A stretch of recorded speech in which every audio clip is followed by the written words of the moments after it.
This week's episode is brought to you by Owen West, Sophie Woolger, Jeannie, Jen, Vlad Black, George Martinez, Sam D, Brittany, Blank Relium, Chris Zeri, Marty, Lauren Wilson, Eve, Catalina Jean Dow, Sage Hebson, and Andrew Madden. From the very bottom of our heart. Thank you, Owen West, Sophie Woolger, Jeannie, Jen, Vlad Black, George Martinez, Sam D, Brittany, Brink William, Chris Zeri, Marty, Lauren Wilson, Eve, Catalina Jean Dow, Sage Hebson, and Andrew Madden. It's with the generous support of the fantastically generous listeners like yourself that helps keep our stockpile of drone-operated, reverse induction ion battery-powered laser robots charged with enough psychic energy to keep accurately targeting the non-baryonic spectral amphibian ghost satellites in polar orbit that beam hypnotic suggestions directly into the brains of our captains of industry and elected officials. If you'd like to help save the Republic from hypnotic space ghosts, or just hear the second half of this episode, then please visit www.patreon.com/thewholerabbit, where your monthly donation of just $5 will not only get you the second half of this episode, but our entire library of episodes, which are now conveniently accessible from within the Spotify app, the best place to browse our years of content. But that's not all. I'll send you a 5x5 high-quality, luck-attracting, karma-cleaning 5x5 vinyl sticker of our Big Bunny Baphomet cover art, and you'll even get immediate access to our super-duper secret Discord server, where listeners and hosts of the show share pictures of their fluffy animal friends. In this week's show, we continue our series on death cults to discuss the rise and fall of the Japanese doomsday cult Aum Shinrikyo, led by its mad, blind prophet Shoko Asahara. In the free section of the show, we discuss the Tokyo Subway Sarin Gas attack, for which the cult is most famous, before taking a closer look at the troubled childhood of its charismatic leader, his early spiritual misadventures, and his rise to power, creating one of the deadliest cults to ever exist. We also discuss their living arrangements and their failed foray into mainstream politics. In contrast to most content on this topic, we then dive into the Buddhist and Hindu religious concepts which Shoko Asahara abused and twisted to manipulate his followers into becoming mindless murderers who carried out their orders without question or hesitation. In the extended episode, we look at the gruesome murders perpetrated by the cult, their obsession with anime, the rituals the cultists participated in, the hilarious money-making schemes they perpetrated on the public, their recruitment methods, the role of its prominent members, sex within the cult, the mind-blowing access to and production of weapons of mass destruction, and finally, the demise of the organization and Shoko Asahara himself. Thank you, and enjoy the show.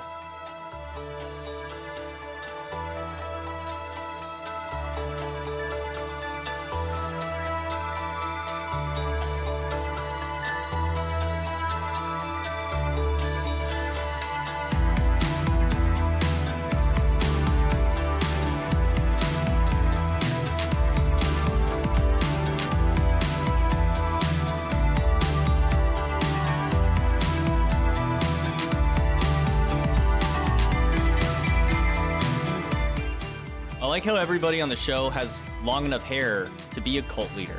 Yeah, I guess mine kind of does look like Ashihara's hair. All of ours! I think you could make 2 cult leaders out of mine, or Definitely. 1 really full one. Did you hear about the cult who attempted to indoctrinate a hairstylist? No. Despite their best efforts, they just couldn't condition her. Why did the satanic cult's feet hurt? Why? They sold their souls to the devil. No. Bro. I used to be a member of a secret vegetable association cult, but I was banished last week. Apparently it's because I spilled the beans. My friends joined a cult. They believed that one day they'd cease to exist in their human form and become vapor. I told them, you will be missed. I'm rolling my third eye now. Hello, everybody, and welcome to The Whole Rabbit, where we don't just talk about Nazi-sympathizing vegetarian death cults from France who like to pretend they're the Knights Templar. Nay, we also discuss Nazi-sympathizing vegetarian death cults from Japan who like to pretend they're samurai working to initiate World War III with a $1 trillion volt laser cannon intended to split the earth in half, or maybe just blind the unsuspecting police who refuse to take off their shoes while raiding the compound where the stinky, blind, urine-soaked supreme leader, Russian helicopter, and chemical weapons of mass destruction are hiding, because this week, we're discussing the Aum Shinrikyo death cult, led by the charismatic Shoko Asahara, who made global headlines carrying out the Tokyo Subway Sarin Gas attack of 1995. I'm your host, Luke Madrid, also known as the Hack Rabbit. I'm joined this week by the machine gun magistrate, Mari-sama. Konnichiwa, Usagi-tachi. The magnificent magnetic magician, Malachor 5. Mucho gusto. And the Kanpeki Haki Heka Astra. Aw, well, As a sequel to our last episode about 3 different death cults from 3 different continents, we continue by visiting a 4th from Japan, specifically the one responsible for the Tokyo Subway Sarin Gas attack of 1995. I'm so old, I actually remember seeing this one on the news, but I had no idea what the backstory was, and frankly, it was a wild ride finding out, and we hope you enjoy it as well. Disclaimer time. This episode has some disturbing stuff, and despite whatever yucks are had, we do not condone anything we're discussing today. I, as your noble, enlightened cult leader, strictly forbid it! By the way, is the laser fully charged yet? And where are my carrots? You may fire when ready. Right away, sir. laser charged.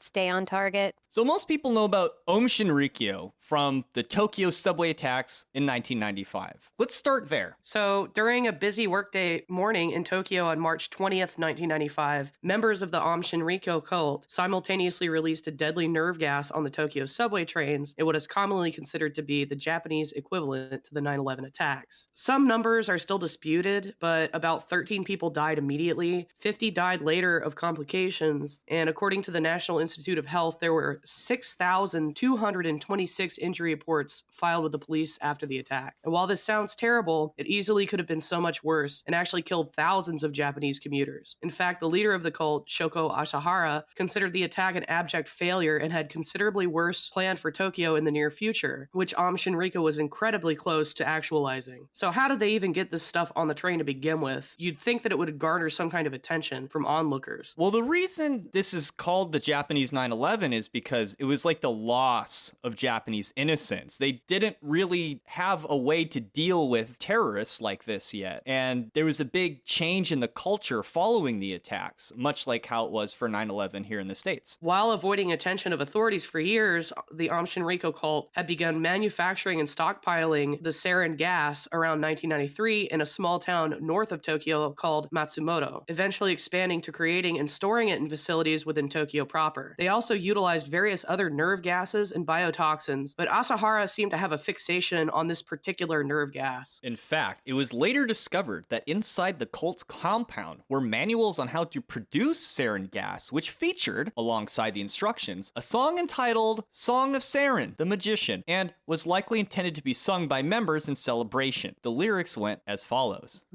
It came from Nazi Germany, a little dangerous chemical weapon. Sarin, sarin, if you inhale the mysterious vapor, you will fall with bloody vomit from your mouth. Sarin, sarin, sarin, the chemical weapon. Then there was even a second song called Song of Sarin, the Brave. In the peaceful night of Matsumoto City, people can be killed, even with our own hands. The place is full of dead bodies all over. There, inhale sarin. Sarin, prepare sarin, prepare sarin. Immediately, poisonous gas weapons will fill the place. Spray, spray, sarin, the brave sarin. Now, as cringy as that was, these were based on theme songs from animated kids shows that members of the cult would have been well familiar with. It's like, instead of Felix the cat, it would be like, Sarin the gas, the wonderful, wonderful gas. Is this from the OST of the Aum Shinrikyo anime? No, they did have their own animes, though. They made a 10-part series just full of propaganda. The first one is actually on YouTube, and it's about Shoko Asahara levitating. So these songs, they found like tapes of them in the Pamphlets. Yeah, with the Okay. lyrics on it. Oh. And I'm sure they were in Japanese, which would give the investigators the knowledge of like, oh, this is actually like a very similar to an intro to an anime, right? Yes, it was based on the song from a kid's show, and people would have been familiar with the tune. And apparently it's based on a TV show about a little girl from a land of magic, instead of Nazi Germany, as it says in the lyrics. And she uses her magic powers to help people, but people don't know she's using her magic powers. She like stays in disguise.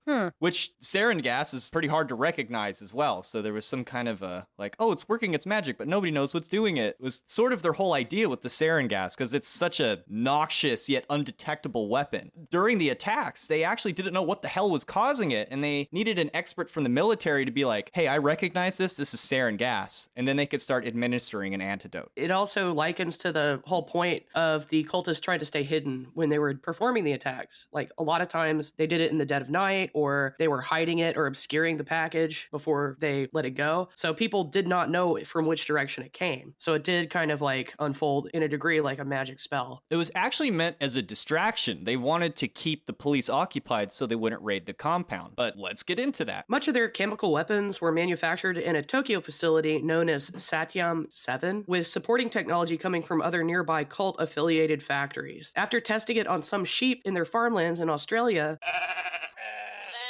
and later in a residential community in Matsumoto, intended to target 3 judges working on real estate fraud cases against Aum. This actual attack left 7 dead, 1 more years later, and about 300 injured. Shoko Asahara decided the cult was ready to stage a larger attack after the Matsumoto attack. So Seiichi Endo was a scientist working within the cult who had mostly been in charge of the biotoxin manufacturing. He worked mostly on the anthrax and botulinum toxin that they were trying to disperse through mail and packages and whatnot. And he had been very busy recently covering up and hiding all of the manufacturing facilities and the poison stockpiles they had in Tokyo because of the increased police investigations around Aum's properties. He was eventually ordered by Asahara to switch from biotoxins manufacturing to sarin manufacturing to facilitate this larger Tokyo subway attack. As fate would have it, the cult would learn that producing bioweapons was far easier than deploying them effectively, and had in fact failed in many attempts. In one case, in June 1993, they attempted to aerosolize botulinum toxin and vent it out the top of one of their buildings in the city of Kamedo. But they only succeeded in killing a few small pets and being ousted from the neighborhood by angry residents who were sick of the horrible odor being emitted from the property. As the Japanese police tended to, at least this time, announce their raids ahead of time, when they actually arrived at this property, they found nothing but a black gelatinous liquid staining the uppermost sections of the compound, and the event was, well, largely forgotten. This failed attack would become a major motivator for the cult, putting all of its efforts into sarin, culminating in the Tokyo Subway Sarin attack just 2 years later. What was the black gelatinous liquid? Well, to get the botulinum toxin out of the ceiling and into the air, they had to light fires and heat it up. And it seems like this was singeing or burning, and it probably rendered the biotoxin inert, you could say. From what I read while doing research for the episode, apparently bioweapons like botulinum toxin and anthrax, even amongst like the experts that create these for militaries, some batches just don't work. Like even the best of the best oftentimes make batches that are just not deadly, and then other batches are like super deadly. So it's a hit or miss kind of thing as it is.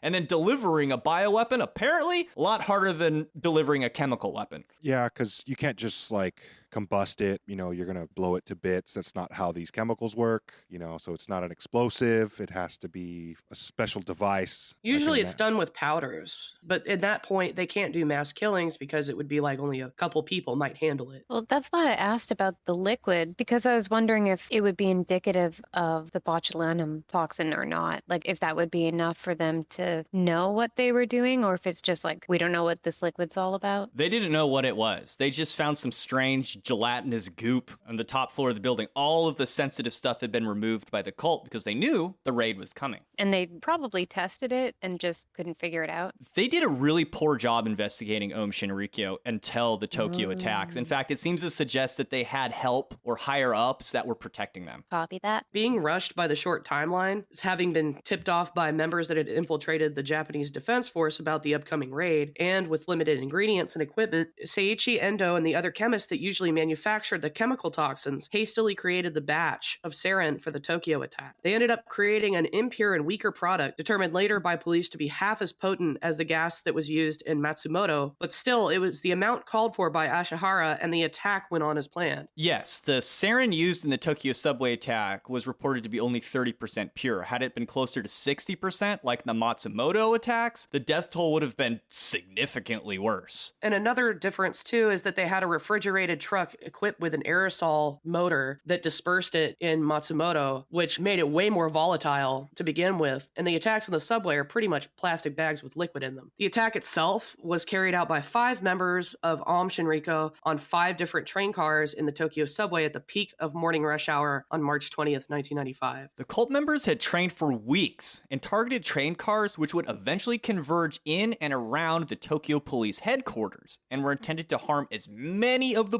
popo as possible during their shift change that morning. The liquid sarin was carried into the train, packed in plastic bags that were wrapped with newspaper, with each member carrying 2 of them, except for one who brought in 3. The members also carried umbrellas with sharpened tips in order to puncture the bags numerous times before escaping to the designated getaway drivers that were stationed nearby. Once arriving at the getaway car, the attackers washed the tips of their umbrellas before discarding them and were summarily given an injection of sarin antidote. Because sarin is a highly volatile compound, it didn't take long for the gas to emit from the liquid inside the bags and permeate the train cars, rapidly affecting commuters and subway staff. Station employees reacted as best they could, disposing of the packets, fanning the air to protect evacuating crowds, and even mopping up liquid sarin with their bare hands and newspapers. 2 workers died as a result of contact with the liquid toxin. Handmade signs were quickly made to direct people away from the subway stations, warning of a terrorist attack. Well, at least some people were thinking, with some good ideas during a time of panic. Right. There was no protocol for this whatsoever, so it was all hands on deck. They were just making it up as they went. They saved a bunch of lives doing that. They did. And the people who did mop it up with their hands, I know at least one of them died pretty quickly afterwards. 2 of them is what I found, but I'm sure more were affected. I also saw a commuter kicked a bag out of the train with her foot, and then some people on the platform died. It's not like a grenade you can just jump on top of and save lives. You can't jump on this bag. Got to get out of there. It does disperse pretty quickly once it does, but it was crammed in that small space. That's what made it so effective. So in the aftermath of this attack, Asahara and other high-ranking Aum members denied culpability, claiming the gas attacks were mostly directed against them in order to suppress their message of salvation, and that they were being unfairly oppressed by the likes of Freemasons, Jews, and the Japanese government. Some cult members actually believed this wholeheartedly, but other insiders painted a different picture. Really, the point of the attack was not only to distract and scramble police authorities that were about to raid Aum's numerous facilities, but it was also to elicit a general sense of terror and apocalyptic energy in society at large, with intentions of triggering World War III and culminating in the Armageddon. Shoko Asahara was intending on playing the victim and believed it might be possible to blame the United States for the attack, which he hoped would somehow culminate in a nuclear exchange between the 2 nations. Yeah, he also tried to blame the CIA a whole bunch too, so he was pretty obsessed with this war politics kind of thing. Well, oddly enough, the plans for the Matsumoto attack, which were a bit more successful because they never got implicated in it. In fact, the guy who phoned in the attack, he was the one who got blamed for it because he had pesticides in his shed. They didn't even think well, you can't really make sarin with these chemicals, but he still got thrown under the bus. And I guess what I was getting at was the idea for this attack, he got it from the CIA. They're like, oh, we just put chemicals in vans and drive around the city. You know what I mean? Because apparently we learned in our human experimentation episode that the US and the UK military were testing stuff like botulinum toxin and salmonella and E. coli on humans of their own country. That's apparently one of the methods they used. So Shoko is just like, let's do that. If I remember correctly, sarin's a nerve agent, correct? Mm-hmm. It's real bad. Tell us a little bit about it, Maury. So what it is, specifically talking about the chemical compound, is isopropyl methylphosphonofluoridate. It's an extremely potent and deadly nerve gas that was first created by mixing phosphorus with cyanide. So that makes it volatile, because cyanide is generally a solid, chunk of, you could make it powder or whatever. It's usually a crystalline powder. Sarin directly affects the function of the nervous system, skeletal muscles, mucosal membrane of the respiratory and digestive tract, and certain organs. Oh man, that's a lot. And it's all at once. So, funnily enough, that the Matsumoto attack was blamed on some dude with some pesticides in a shed. Sarin was invented in 1938 by German scientists trying to create stronger pesticides.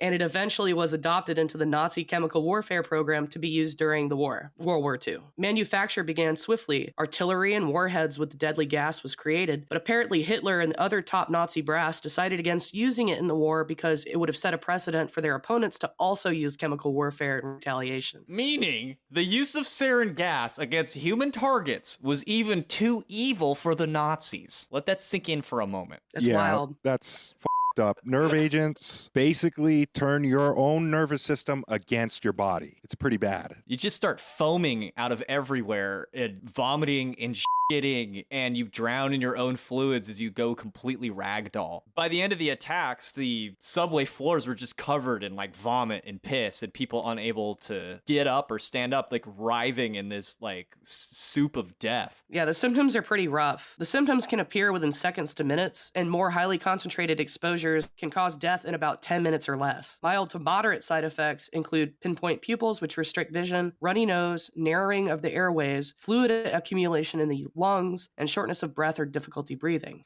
On the severe side, from heavier or longer exposure, the side effects include nausea, loss of control of bodily functions, like pee-pee poo-poo, eye pain and vision loss, loss of consciousness, seizures, muscle twitching, floppy paralysis, which I would call ragdolling, like in a game when you get shot, you just flop on the floor, fluid accumulation in lungs and the digestive tract, secretions from the nose and mouth, bleeding, and finally cessation of breathing and death. The combination of these symptoms of the constricting airways, the uncontrolled secretions from the digestive tract, and the violent convulsions is what combines to cause death by suffocation. Awful. So naturally, overnight, Shoko Asahara became the biggest villain in Japan ever. But this begs the question, how did a man become so evil? What happened in his childhood that made him the way he was? Was it anything in particular? Now, unlike the cult leaders we've discussed in previous episodes, Shoko Asahara's childhood is not entirely mysterious, and in some cases, a humorous foreshadowing of the events to come. Although it may be easy to miss for an English speaker, Shoko Asahara's badass-sounding name was meant to replace the modest one given to him at birth, Chizuwa Matsumoto. Strangely, Matsumoto was also the city where they had their first successful chemical attack. I think that's kind of interesting. That's weird. It's strange. I think that kind of translates to me almost like a bit of self-hatred. I could see that. Agreed, and oddly poetic in a spooky way. From what I can gather, Chizuo, his birth name, implies perfection, calm, and an unclouded nature, sometimes related to wisdom. While this seems like a perfectly fitting name for a would-be cult leader, Shoko has religious overtones, as it has the same connotative meaning of Chizuo, but with the added meaning of rising into the sky, like incense smoke, aerosolized anthrax, or sarin gas. Or like Shoko when he levitates. This is true. His chosen last name, Asahara, often corresponds to the upper class, while Matsumoto, his birth name, well, it's a bit more emblematic of the working class, to which his father most certainly was, as he struggled to make ends meet for his 7 children as a tatami mat maker. Hecka, what's a tatami mat, by the way? It's a straw mat, like a floor mat in Japan that everybody uses. Pretty much every Japanese household has tatami mats. It's like Berber carpet. They're often straw and rush. They're woven mats. They're like little rectangular ones. To make things all the more difficult, when Chizuo, child number 6, was born in March of 1955, he was diagnosed with congenital glaucoma, making him hard of seeing in one eye and entirely blind in the other. Sadly, as a matter of popular superstition, this was generally seen as the product of the Matsumoto family's bad karma, which was also to blame for one of Chizuo's older brothers being totally blind. Nonetheless, this allowed Chizuo to attend a special school for the blind, where his older brother was already enrolled and offered, at great benefit to the family, free room and board. It also benefited Chizuo's growth into a well-practiced con man who leveraged his partial sight to routinely manipulate, bully, and con his totally blind classmates. In this way, Chizuo became the literal embodiment of the famous aphorism by Erasmus, "In the land of the blind, the one-eyed man is king." So he's legally blind, but only in one eye? Or? Yes. True to this sentiment, and likely partly due to his upbringing, Chizuo was said to be highly preoccupied with money. By the time he graduated at the age of 20, he even possessed a sizable savings account from the years of regularly grifting his peers. After all, Jeez. not a day went by when Chizuo would fail to insist on payment for doing favors only he was capable of with his partial sight, or demanding to be treated to food at restaurants or shops whenever he went out with friends, and naturally, Chizuo could slurp many noodles. He was somewhat of a chonker, wasn't he? He's a big dude. Yet strangely, despite possessing what might easily be considered the right skill set, it was here in childhood that Chizuo would experience what would become a lifelong rejection from his dream vocation of holding political office. He often said he wanted to someday become Prime Minister of Japan, or even the ruler of a robot kingdom. I became a scientist because I wanted to make robots like the ones in the Japanese animes. Really, it's true. But despite bribing the other kids with candy, Chizuo was surprised to later learn from his teacher that nobody ever voted for him during student elections because everybody was afraid of him. So, like, Hitler wanted to be an artist and Chizuo wanted to be a prime minister? He really wanted to be emperor, and he tried his damnedest to see if he could make it work later. But like here in school, it just didn't work. He was no good at campaigning. Nonetheless, Chizuo earned good grades and, obsessed with TV melodramas and acting, even wrote his own play where he would cast himself as the highly romanticized historical Prince Genji. So, while it may not be feasible to blame his future villainy on anything he experienced in childhood, it's clear to see the writing on the wall from an early age. If anything, Shoko Asahara is one of many examples that prove you cannot trust thespians with absolute power. You mean like the president of Ukraine? Was he a thespian as well? I think He's an Caligula actor. may have been. Was he? Oh my, okay. He's Well, an actor. He's a former comedian. He was on a fucking like SNL show. I was going to make an Othello joke, but I don't know if anybody would get it. I don't know how many people know Othello, but Iago is like, turn out the light and then turn out the light.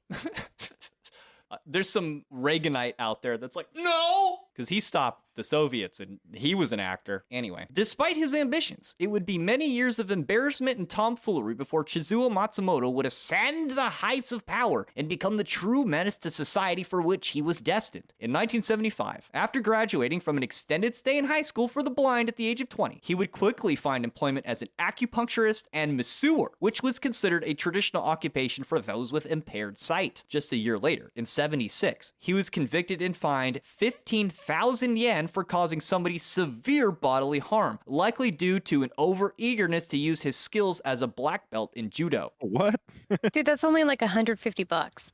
That is true. I mean, that's a little more in the 70s, right? But I guess he was a black belt in judo, and he was a little too eager to throw people. You know, he could be violent. I paid more money to get these lessons in judo than the ticket. I will gladly pay. Afterwards, Shoko would later claim that he moved to Tokyo in order to take and fail a notoriously difficult entrance exam to the prestigious Tokyo University, presumably for either law or medicine, but no record of such exists, and he likely just made it up and went to work as an acupuncturist and a masseuse while immersing himself in the writings of none other than Mao Zedong. He loved people like Saddam Hussein and Mao Zedong and Stalin and Hitler. But in this part of his life, it was all about Mao. Who let him be an acupuncturist? He was blind. It was just appropriate, you know? Oh my God. He got to stick needles in people. He's probably into it, you know? He just wants to feel up people and then stick needles in them. And then throw them off the table. With some judo chop.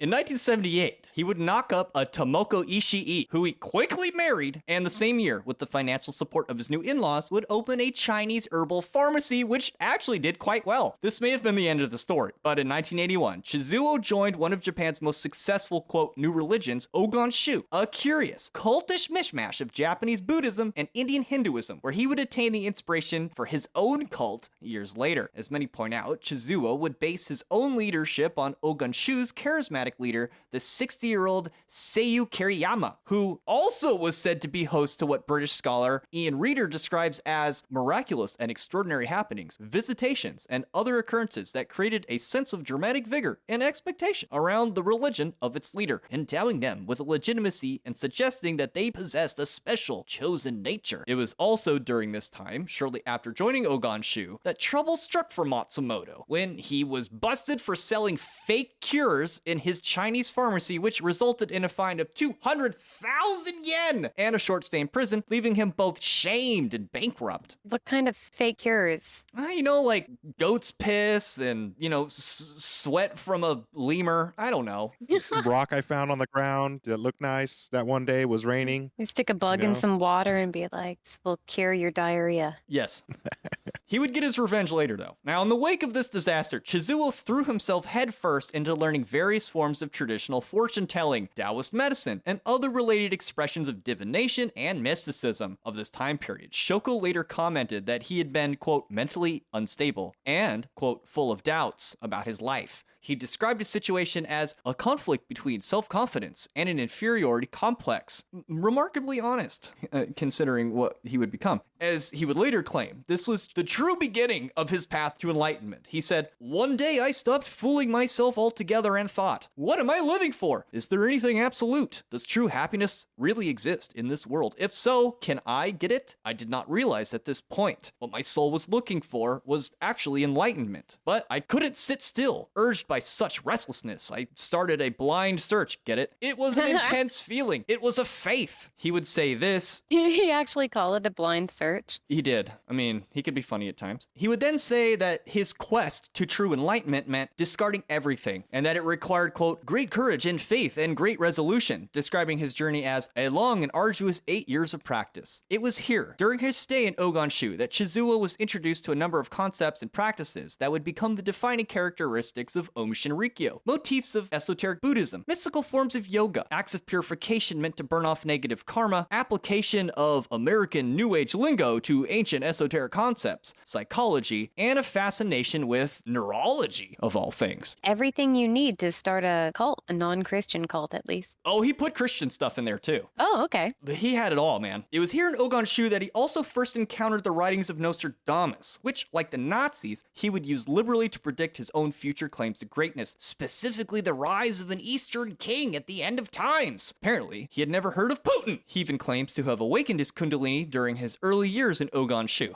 In fact, by the time he left the religion, Chizuo had already acquired a handful of his own disciples and opened a yoga school in Tokyo where he dazzled followers with his newly acquired supernatural abilities. This is where I wanted to pause and discuss for a moment. You don't really need to be saintly or truly enlightened to be possessed of an intoxicating aura or even supernatural ability. I think most people that talk about doomsday cults do so from a smug position of total skepticism and maybe atheism, where they're like, oh, look at these dumb people that believe in supernatural powers. Well, like, okay, we're a podcast that talks about occult stuff, magic, supernatural ability. And if I'm being honest, it was this exact thing that got me duped into joining a cult myself. It also seems worth mentioning that Kundalini energy has been said to be dangerous to awaken in young people as they become more likely to experience manic episodes, exhibit strange behavior, or even become schizophrenic, which many believe Shoko Asahara may have actually been. Well, that makes sense. And, most cult leaders have the riz, as kids call it these days, charisma. I mean,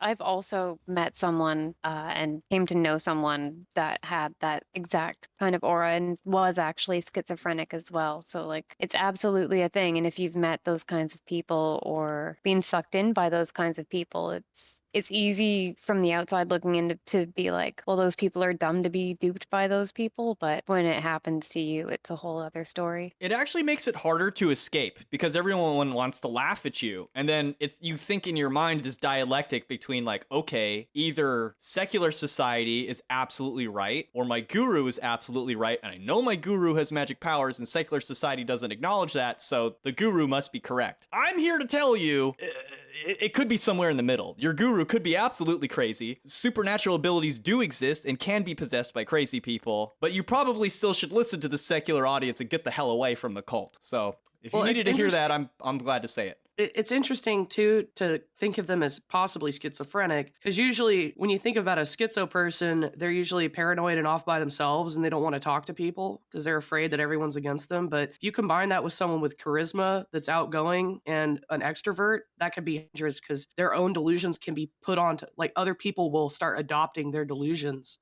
through the charisma. It sounds crazy, but that's probably what was going on. And that's a big part of what we'll discuss today is how he used the cult to hold his craziness together. And when he lost it, it all just came spilling out. And if you listen really closely, you'll discover that there's a bit of a vampiric exchange going on. And we'll get into that. Yeah, bringing up a vampire makes a lot of sense with what I want to say, because you were talking about like special powers and stuff, and it's somewhere in the middle, right? Because you also still need to integrate with society, at least in the modern, if you're trying to do that, if that's your will, but you also believe that there's superpowers. I'm also here to tell you that show me a case where somebody with superpowers gave it to another person And also, they can't teach you that stuff. You have to do it yourself in that middle ground where you're in your own world, worried about making that world your own. And that's what I think magic powers come from, is realizing that perspective like as early as possible. And something like Kundalini, like it. Not Kundalini exactly, because Kundalini's a little bit more sexual, but something like Kundalini should be taught to children, teach them how to channel their anger, how to channel their different interactions in that middle ground in their world, how to channel what's being put into them through their senses and whatnot, and how to control their body. And, that's a superpower, because you're not subject to anything anymore. You're just completely yourself and in control. You don't want to be controlled. You can't be controlled when you're at that point. You can't be run by a cult leader, and then you start getting superpowers. It might take you to be in a cult to realize that, but yeah. Like the tools in his toolbox, his spiritual toolbox of all the things that he was teaching people, those are all genuine things. So it makes sense as to why people would be like, this stuff works. I feel this way, and I'm really growing as a person. It makes sense as to why people would become committed to him, because those are genuine experiences that people are having. But it doesn't necessarily mean that the direction that he took it in, or his egomaniacal, possibly schizophrenic version of reality, was the right thing to do. In my case, my guru wanted to give me these otherworldly experiences. He wasn't teaching me the magic powers. He didn't impart those abilities on me. And really, neither did Shoko Asahara. And that's how I got into chaos magic. I was like, well, if my guru's not going to teach it to me, I'm going to go learn it myself. And that was the first step to extricating myself from the cult and even realizing I was in one in the first place. So with that in mind, having discussed chaos magic in our last episode, it's not totally unthinkable that young Chizuo may have fallen victim to some of the pitfalls described in said episode about the ego inflation and the blowout due to a successful infusion of divine energy through sincere seeking and magic practice. Like, Chizuo Matsumoto is a great example of what can go wrong. Like, if you have success with magic, it can inflate your ego. And so he may have had enough success to completely drive himself nuts. So keep that in mind. And in short, you don't need to be a good person to have success with spiritual energy, which can then in turn make your bad qualities even worse. It seems likely that this is what happened. I was going to say, if once it turns into something that is a payoff for someone, like it's a payoff for Shoko. So it becomes kind of similar to like secrets of the trade. Like he's not going to give away the trade secrets because he wants all the profit from it. Yes. He wants people committed to him. He's never going to actually teach them how to do it themselves. Like a magician never showing you the prestige. Absolutely. In 1984, Chizuo took his early disciples and yoga students to found Aum Shinsen no Kai, which translates roughly to Aum Circle of Divine Wizards, which, regardless of how you break it down, suggests its members are possessed of occult supernatural powers. That's a great name. Another translation is Circle of Divine Mountain Wizards. It's like, the translation isn't exactly perfect, but it's a great name. I agree. So Aum, of course, is conceptualized as the infinite and absolute, resonating as a sound which permeates, subsumes, and awakens all things. I believe we talked about it in our Hinduism episode. It was here that Chizuo began utilizing the media to its fullest extent, founding the quote Aum Corporation with the intention of publishing his own books, and he even catapulted himself into national fame by getting a ludicrous photo of himself to appear in an occult magazine, Twilight Zone, depicting him supposedly levitating during meditation. It's not even that convincing. And then if you watch the anime that he made about himself, it even shows him like bouncing on his legs before he meditates, which is very clearly what we're seeing in the famous photograph. It's like, I don't know how he fooled anyone with it. Dude, I used to do that when I was a kid. What they showed in that anime of him bouncing around. Yeah. It's like someone put their camera on the quick shot mode and they took one of him like up in midair and they're like, look, he's floating, guys. Utterly ridiculous. But it could have helped him select people, because if you could believe that photograph was 100% real, even when he's telling you in the anime that he had to bounce up and down to do it, well, you might just believe anything. I got a bridge to sell you and some gas for you to deploy. I'm the head of Aum Corp. You're not ready for this.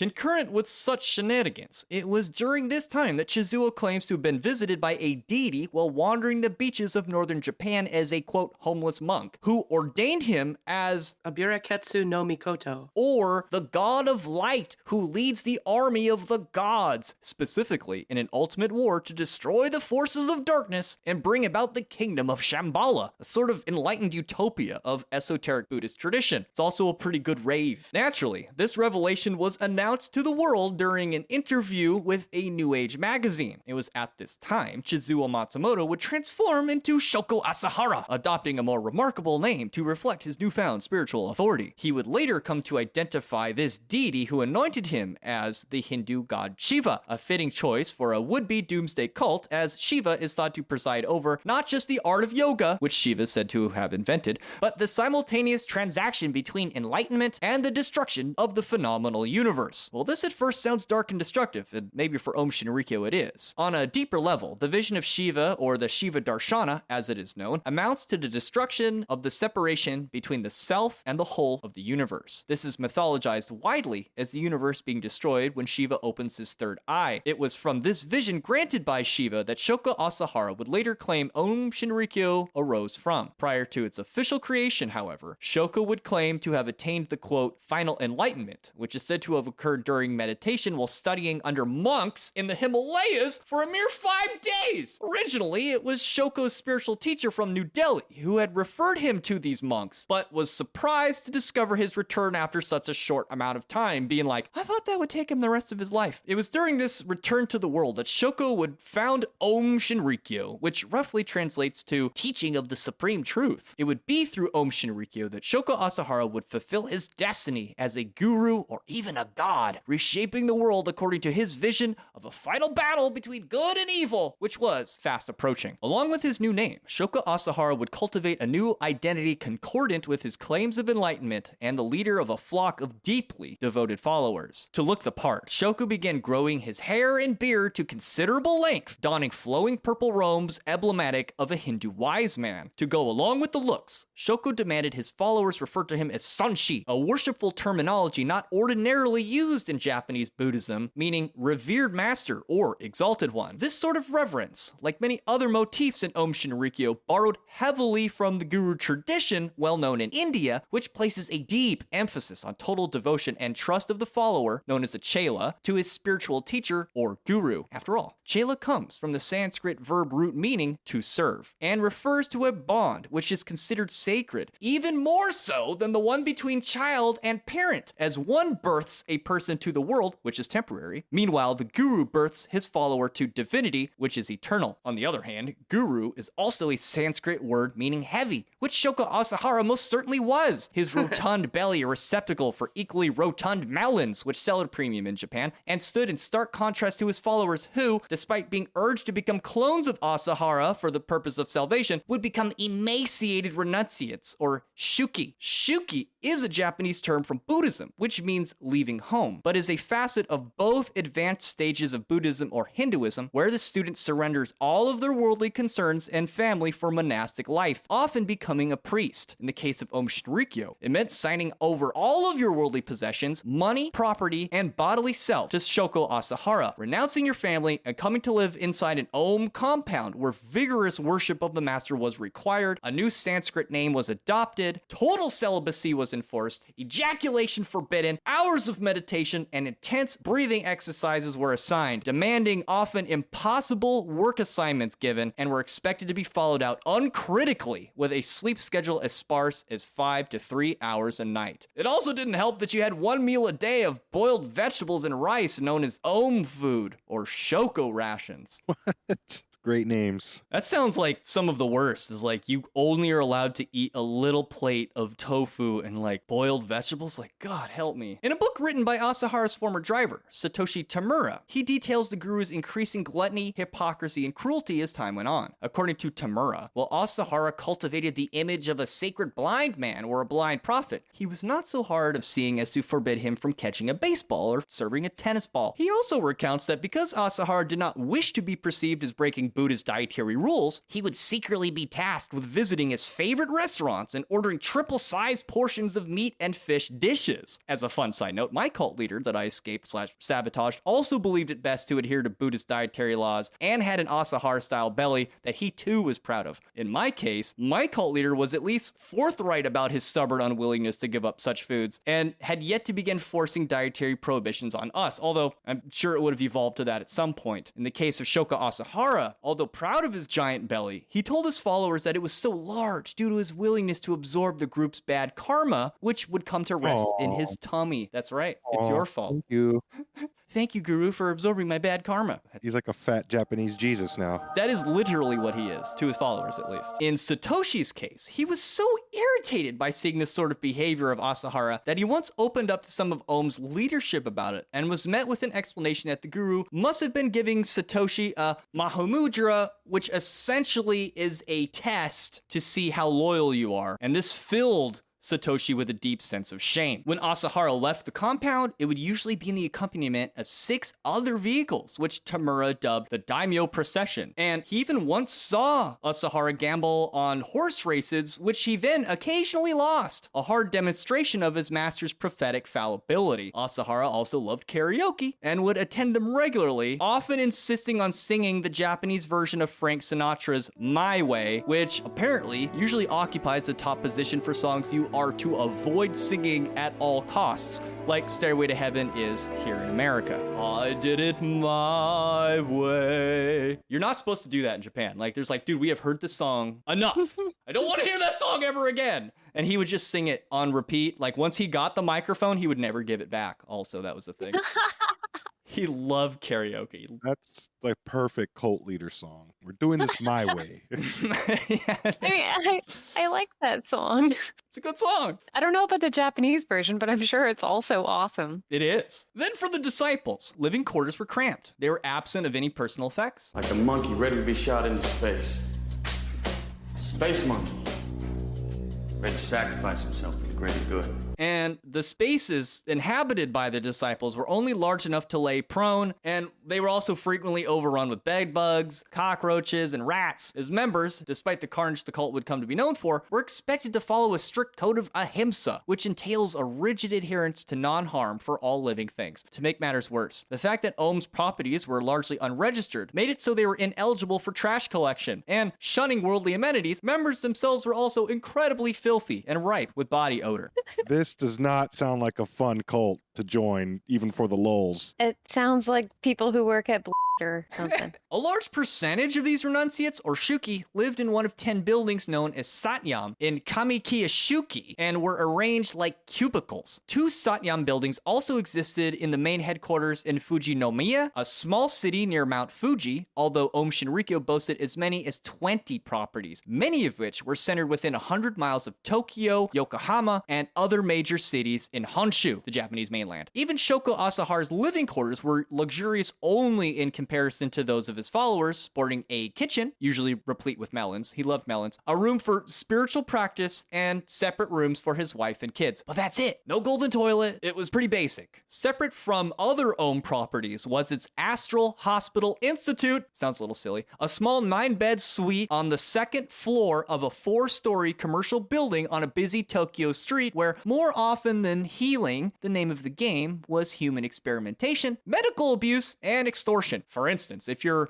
rich grandma had a serious condition, let's say Parkinson's, for example, well, you could come stay at the Astral Hospital, be bilked for hundreds of thousands of dollars in exchange for, like, you know, somebody waving a crystal over you or whatever until you eventually died. That was kind of the name of the game. In fact, I think that actually happened. Although it wasn't just waving a wand, they would, like, do worse things to you. Now, aside from this, a number of medical units existed in regular Aum facilities alongside tiny tatami cells known as shield rooms, where members could be drugged and detained by medical personnel. It was often in these rooms reserved for medical purposes that the murder of members was committed, away from the view of ordinary members. Likewise, when a human body needed disposing of, an incinerator was used, the most popular being a giant refrigerator-sized microwave that would turn corpses into a sort of crusty, gelatinous goo, which could more easily be disposed of or broken down further using chemicals or your more typical incinerators that use fire. Also, Shoko Asahara loved incinerators. He even designed one himself. What? He loved them. He was like, these are great. We can get rid of This stuff. guy's really crazy. He's really crazy. He is. In 1990, Shoko Asahara and 24 disciples decided also that they would run for political office in that year's election under their own party, the Shinrikyo, or Truth Party, because their campaign consisted of wearing Shoko Asahara masks, dancing to funky music, and absolutely no stance on actual policy whatsoever. They only garnered a total of 17,000 votes out of the 500,000 that were cast, and were summarily laughed out of politics. In fact, some of their own members even failed to vote for them. And because of this, Shoko felt, thoroughly dejected, and he would respond by becoming noticeably more militant, and began shifting the cult towards a murderous disposition. Of course, these murders were never referred to as murders. After all, how does one get a bunch of would-be New Age hippies that are ideologically opposed to eating meat or even killing vermin infestations in their own homes to willfully commit outright murder? After all, the term ahimsa is both a cardinal virtue of Hinduism and one of 5 precepts of Buddhism, and concerns the unconditional principle of nonviolence in action and inner thought towards all living beings. In order to circumvent this core principle of ahimsa, Shoko Asahara created a laughably twisted definition of the Vajrayana, or esoteric Buddhist concept of powa, in its native format. Powa has absolutely nothing to do with murder, and although is sometimes performed by a guru upon a dying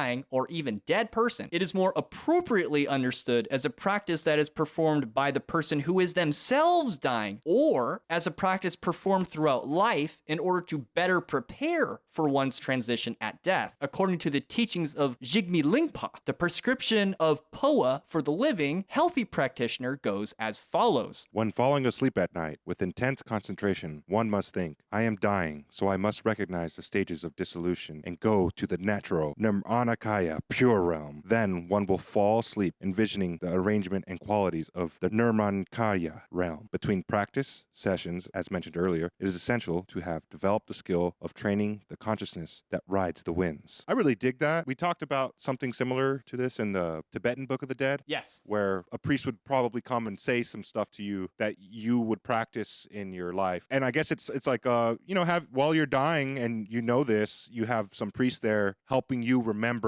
through your pains and your ailments. And it's something that's very comforting in my book, if I had the privilege to have that happen to me. Absolutely. It's a good practice. Yeah, just somebody being there, like while you're dying, and just in general, and especially if there's a spiritual connection in the words, the communication, concentration of the consciousness, it's just, you're going to live forever. Just don't worry about your body anymore. Be at peace, To make a huge body of wisdom very small, powa is traditionally intended to help a dying person navigate the confusing, psychedelic, and even dangerous geography of the afterlife through its various stages of transition, which are properly known as bardos. Yet another concept that Shoko Asahara would liberally abuse. In short, a bardo is a transitionary state which, although they occur in life, or even may be considered what life is itself, they continue beyond death as the deterioration of the soul's connection to the physical body, and eventually they culminate as either an incarnation into a new body or a successful transition to a peaceful afterlife, often referred to as the Pure Land. And this is done by resonating with the mind of the Buddha, the Absolute, or God. By performing powa, or having powa performed by a guru, it is thought that the dying person may skip beyond some of the ordeals of the bardos and transition directly into either the Pure Land or a good reincarnation. Powa can sometimes be accomplished through ritual, reading the Bardo Thodal to the dead or dying, or in some cases through the direct will of the guru. There's one example of this in a book called the Tibetan Book of the Living and Dying, which is not the Bardo Thodal, but an excellent academic study and story of the monks who do use the Bardo Thodal. And in the opening, it tells a story about one of the older monks who is dying, and he completely goes dead. He's dead, and his guru says some magic word, and the dude comes back for a minute, and he starts telling him the Bardo Thodal, and then he has a peaceful death and he transitions, right? So it is something that your guru can just do, but yeah, if you want more information, check out the Tibetan Book of the Living and Dead. Now, because this state is often reached after the physical expiration of the body, a successful powa is thought to manifest upon the corpse. According to Kenpo Tsultrim Lo Dodro. The mark of a successful POA is that after death, there is a visible hair loss, a bump, perhaps blood, or some yellow liquid seeping around the vertex at the crown of the head. In some cases, they even make a little incision on the top of the head to aid in this transition. Although unfamiliar with the terminology as such, the concept of POA is one I grew up with my mom being one of the very few pioneers in the 70s who helped incorporate the concept in the Western world of medicine during end-of-life care as part of a larger concept called conscious dying, which is geared towards helping the terminally ill patient come to peace with the concept of death and to prepare for a lucid transition into the afterlife, liberated of fear, resentment, and denial. In popular culture, a good example can in fact be found in Stephen King's Dr. Sleep, for which the title of the film or novel is named. In the film, which I also highly recommend, Danny from The Shining grows up and comes to work in a nursing home or hospice setting which is possessed of a cat who seems to know when patients are going to die. When the cat cuddles up to an aging patient late one night, he suddenly becomes panic-stricken and fearful of what comes after death, knowing full well that the cat is there to predict his passing. Danny comforts the patient by explaining how death is not the end, but a transition, which helps the dying man accept his fate, and as he does, begins to manifest to his vision the presence of his loved ones who come to guide him to the next world. Although never defined in the film as such, this is a classical rendition of what POA properly is. For Shoko Asahara, however, it simply meant the same thing as when Duke Nukem famously declared, "Kill them all, let God sort them out." Likewise, in Aum Shinrikyo, if the guru demanded someone be POA'd, it meant that it was suddenly a disciple's job to kill that person, in theory transitioning them to a higher plane and ceasing their trajectory of accruing more bad karma, according to Shoko Asahara. That's a pretty extreme twist. Who are you to question? It's like, give that man his death rights and they throw him in the river. Damn. It's a baptism. Asahara says, suppose there was someone who would accumulate bad karma and go to hell if allowed to live. And suppose an enlightened individual thought that it was better to terminate the person's life and gave the person POA. Objectively speaking, it is a destruction of life. However, based on the notion of Vajrayana, it is no other than respectable POA. Yes, technically you are killing somebody, but it's also the truest form of POA. So do it! I said do it! You're They're liberating them from their chains and suffering. Yes. Yeah, they're gonna go to hell if you don't do this. In this way, Shoko Asahara was able to order his disciples to kill and reframed the murder as being of spiritual benefit to both the person being killed and the person doing the killing, bringing the world one step closer to a successful outcome during the Armageddon. When a POA was ordered, it was to be followed out immediately and without hesitation. This was how Aum's first murder was committed in 1989. But if you'd like to hear about this first murder and all of the nefarious, mind-boggling shenanigans that Aum Shinrikyo got up to. And the war toys. Yes, the giant laser that they planned to use, including their description of the Armageddon, More of their plans laid out on the table. the rituals, initiations, recruitment methods, high-ranking members, and the ultimate demise of Aum Shinrikyo and Shoko Asahara, then please visit www.patreon.com/thewholerabbit, where your monthly donation of just $5 will not only get you access to the rest of this episode, but the extended edition of all our episodes, which are now conveniently compatible with the Spotify app, where it is much easier to binge or navigate all of our years of episodes. I'll even send you a 5x5 high-quality vinyl sticker of our Big Bunny Baphomet cover art, and you'll get the secret keys to our Discord server, where you can talk to us about the secret cult that you're creating in your basement. Thank you, everybody. Eat carrots and shoot lasers. Pew, pew, pew.